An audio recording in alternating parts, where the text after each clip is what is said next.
नमस्कार, मैं शिव सुंदर कुमार। आप देख रहे हैं सस्तक इंडिया न्यूज। इस वक्त मेरी उपस्थिति पूर्णिया जिले के श्रीनगर प्रखंड के चनका पंचायत में है। मैं मौजूद हूं और आपको हम यहां पे दिखाने का भी प्रयास करेंगे यहाँ पे किस तरह से बाबा भीमराव अंबेडकर जी का जयंती मनाए गए हैं। थोड़ा दिखाने का हम प्रयास करते हैं। यहाँ पे देखिए किस तरह से बाबा भीमराव अंबेडकर जी का जयंती मनाए गए हैं। बहुत ही धूमधाम से मनाए गए हैं यहाँ पे।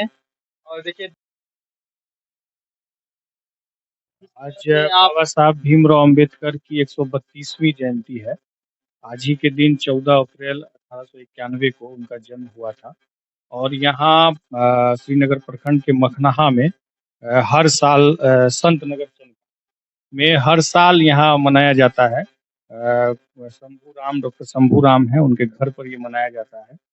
हम लोग तो CPIML से हैं, हम लोगों को भी इसमें बुलाया गया है और हम लोगों ने भी अपनी बात रखी।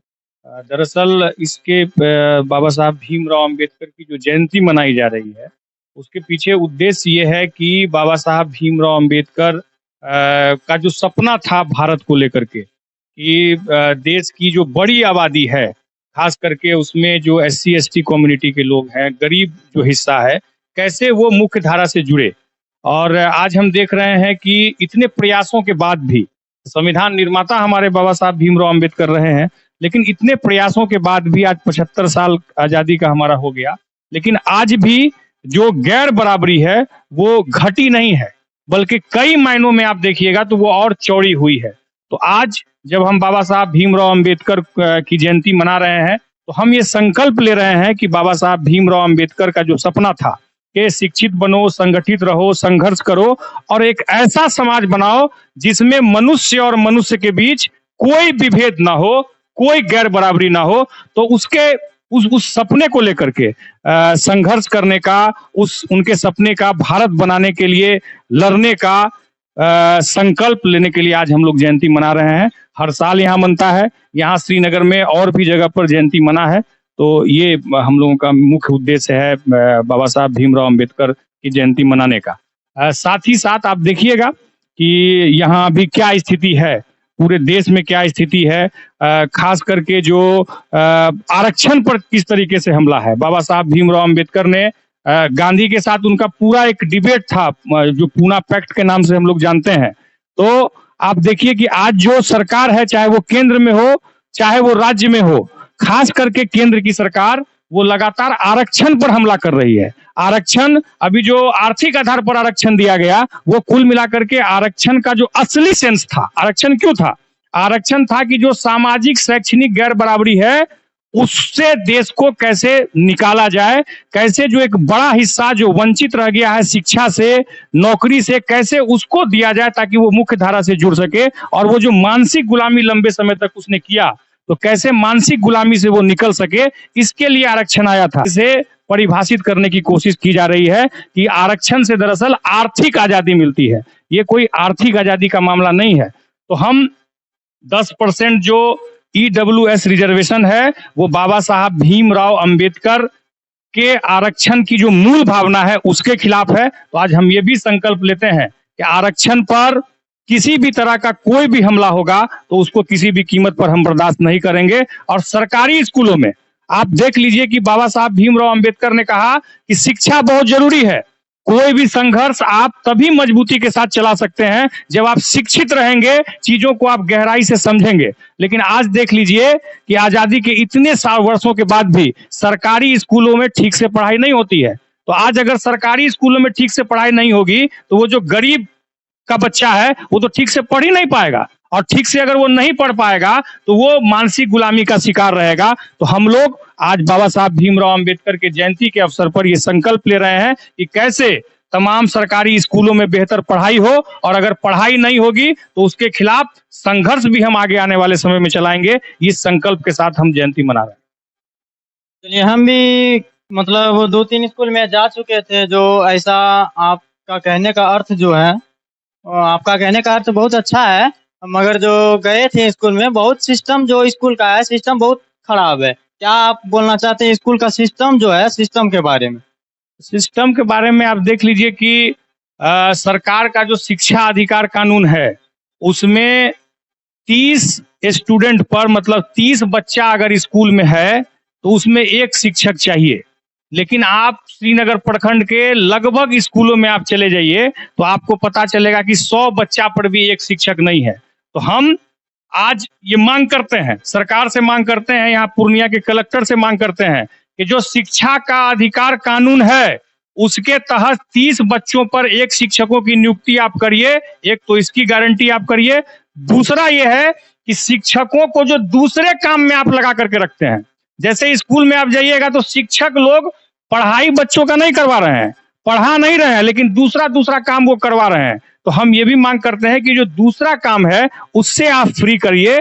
बच्चों, शिक्षकों का मुख्य काम है कि वो बच्चों को शिक्षा दे, तो इस काम में शिक्षक लगे तो वो ज्यादा अच्छा रहेगा। बाकी सिस्टम को लेकर के तो बहुत बात है। हम लोग ये मांग करते हैं कि ये तो नारा आजादी के तुरंत बाद लगता था कि चाहे भंगी का हो संतान, चाहे राष्ट्रपति का हो संतान, सबको शिक्षा एक समान। तो आज कहाँ एक तरह की शिक्षा है? आज अगर आप अमीर का बच्चा है तो आपके लिए डॉन बास्को है, आपके लिए सेंट जेवियर्स है। आप में भी आप देखिएगा कि पूरा प्राइवेट स्कूल खुल गया है। तो प्राइवेट स्कूल में कौन जा रहा है? प्राइवेट स्कूल में गांव का जो अमीर लोग है, जो मजबूत लोग है, उसका बच्चा जा रहा है। गरीब का लोग तो वही सरकारी स्कूल में जा रहा है। तो जब तक एक तरह की शिक्षा आप नहीं दीजिएगा, समान स्कूल प्रणाली आप लागू नहीं करिएगा, तब तक एक तरह की शिक्षा आप समाज के हर हिस्से को नहीं दे सकते हैं। और अगर आप नहीं दीजिएगा तो समाज में गैर बराबरी रहेगी। तो हम लोग ये संकल्प ले रहे हैं कि कैसे एक तरह की शिक्षा व्यवस्था भारत में हो, और इसी को लेकर के हम लोग आगे बढ़ रहे हैं। वहां केंद्र में मान लीजिए कि प्रधानमंत्री हैं मोदी जी, मोदी जी कह रहे हैं सबका साथ सबका विकास। तो सबका साथ सबका विकास कैसे होगा? जब तक गरीबों का बच्चा ठीक तरीके से नहीं पढ़ेगा, उसको बेहतर शिक्षा नहीं मिलेगी, सिर्फ कुछ मुट्ठी भर लोगों को शिक्षा मिलेगी, तो सबका विकास कैसे होगा? तो आज हम लोग ये सारी मांगे हम लोग कर रहे हैं। हम लोग लड़ते भी रहते हैं। आगे आने वाले समय में यही संकल्प हम लोग ले रहे हैं कि और मजबूती के साथ हम लोग लड़ेंगे। चलिए, यहाँ पे जो जयंती मनाए गए हैं शंभू जी के जस्ट द्वार पे, हम उससे बातचीत करने का प्रयास करते हैं। क्या बोलते हैं? क्या नाम हुआ सर आपका? मेरा संजीव कुमार गौतम। कैसे मनाए? यहाँ पर 4 वर्षों से हम मना रहे हैं अपने ग्रामीणों के बीच में, और बहुत अच्छा ढंग से मनाते हैं।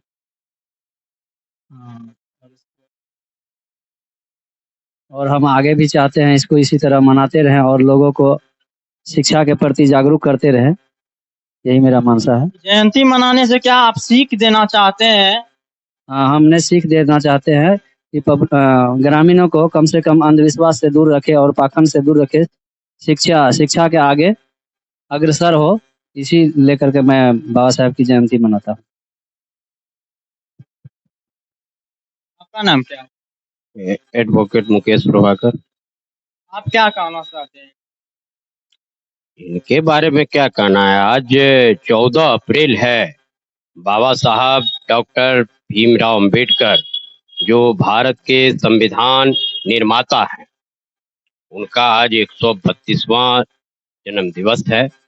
और हम लोग डॉक्टर साहब के पिछले 4 सालों से ये लगातार मनाते हैं। और बाबा साहब ने जो एक बड़ा संदेश इस देश को दिया है कि शिक्षित बनो, संगठित रहो और संघर्ष करो, तो इसमें पूरी बात छिपी हुई है। पूरा उनका बाबा साहब का जो विचार है, जो है नीचे तक ले जाने की जरूरत है। इसको हम लोग मतलब समाज में कैसे समाज बेहतर हो, बाबा साहब के इन नारों को लेकर के हम लोग जाते हैं, ताकि समाज जो है शिक्षित, सबसे पहले तो जरूरी है शिक्षा का। और जब तक देश का जो निचला तबका है, देश का जो दलित है, पिछड़ा है, आदिवासी है, गरीब है, उनके बच्चे जब तक पढ़ेंगे नहीं, जब तक शिक्षित नहीं होंगे, तब तक देश आगे नहीं बढ़ सकता है। इसलिए इस जयंती से, इस बाबा साहब अंबेडकर के जन्म दिवस को मनाते हुए हम लोग इस संदेश को फैला रहे हैं कि देश में शिक्षित हो, समाज शिक्षित हो और संगठित रहे। अगर समाज संगठित नहीं रहता है, समाज संगठित नहीं होगा, तो जो सांप्रदायिक ताकत है, जो फांसीवादी ताकत है, वो इस संविधान को वो बर्बाद कर देने की जो उनकी मंशा है, उसमें वो कायम हो जाएंगे, उनका वो सफल हो जाएगा। इसलिए समाज को संगठित करने का, शिक्षित करने का और सांप्रदायिक फांसीवादी ताकत खत्म हो, इसके लिए संघर्ष करने की जरूरत है। इसीलिए हम लोग मना रहे हैं, यही है। चलिए, बहुत बहुत शुभकामनाएं। यहाँ पे बहुत अच्छी तरह से भीमराव अम्बेडकर जी का जयंती मनाए गए हैं और यहाँ पे बहुत बहुत ही अच्छी तरीका से मनाए गए हैं और शुभकामनाएं देते हुए जय हिंद।